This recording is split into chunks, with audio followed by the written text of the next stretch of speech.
बारिश हुई, क्या स्थिति है रेस्क्यू ऑपरेशन, क्योंकि धर्मशाला और पुल में किसैन इलाके में भारी नुकसान है? पिछले कर 3 जगह क्लाउड बर्स्ट हुआ, 9 फ्लैश फ्लड्स आए और मेरा ये मानना है कि तकरीबन अभी जो टोटल डेथ हुई है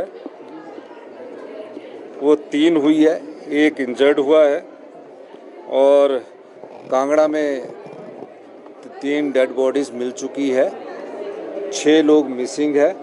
6 में से 1 व्यक्ति जो कि फ्लैश फ्लड के समय, क्लाउड बर्स्ट के समय जंगल में चला गया था, वो उसके मिलने की सूचना प्राप्त हुई है, तो 5 लोग अभी मिसिंग है। और जो पानी में फंसे हुए लोग थे 40-50, उसमें 31 लोगों को निकाल लिया गया है और कब तकरीबन 15 के घर हाउस डैमेज हुए हैं।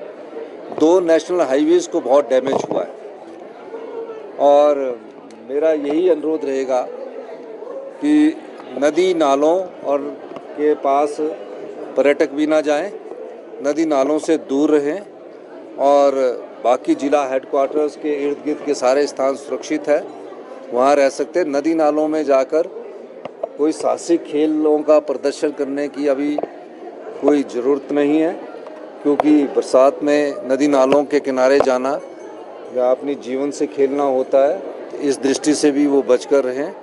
और मेरा ये मानना है कि जो हमारा फ्लैश फ्लड आया, जो जिन हाइड्रो प्रोजेक्ट्स को नुकसान पहुंचा है, उसके भी हम जायज़ा ले रहे हैं।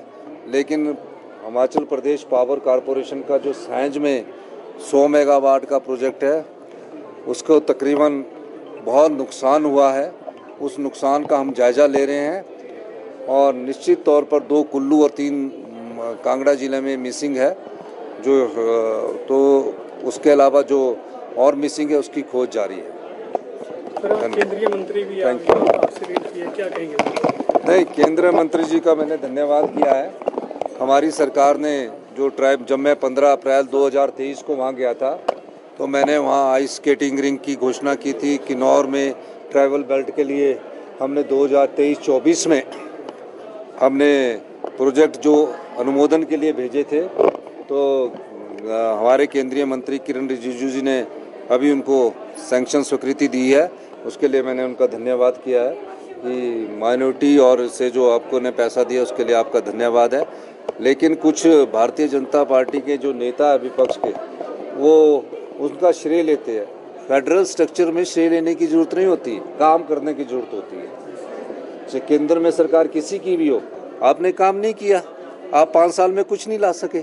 हम अभी 2.5 साल में ये ट्राइबल बेल्ट में जो सीवरेज की है, या हमारे द्वारा भेजी गई योजना थी। आइस स्केटिंग इंटरनेशनल स्टैंडर्ड का काजा में बनना मैंने घोषणा इसकी की थी, तो हमने उसका प्रोजेक्ट बनाया और जो राज्य का अंश बनता है, उन जो केंद्रीय शेयर होते हैं, उस अंश उनको स्वीकृत कराते हैं। अगर आप 5 साल कुछ नहीं स्वीकृत करवा सके और बाद में आके कहते कि केंद्र की सरकार ने दी है, तो केंद्र की सरकार भी राज्य का अंश देती है। आपने अंश नहीं लिया, सभी राज्य का, चाहे सरकार किसी की भी राज्य में हो, फेडरल स्ट्रक्चर में ये एक प्रक्रिया है। तो इस तरह बात करना कि हमने दिया, केंद्र कुछ तो किया नहीं उन्होंने। कोई ऐसा स्पेशल प्रोजेक्ट लाते जिसमें वो 10,000 करोड़ का फाइनेंशियल पैकेज प्रधानमंत्री मोदी जी से दिलाएंगे, या तब उस दिन मैं उनको धन्यवाद कहूँगा। अभी तक उन्होंने प्रदेश के हित में काम नहीं किया, बल्कि प्रदेश में जो प्रोजेक्ट जाते हैं उनको रुकवाने का काम किया है। शिक्षा के क्षेत्र में 5वें नंबर पर आए थे।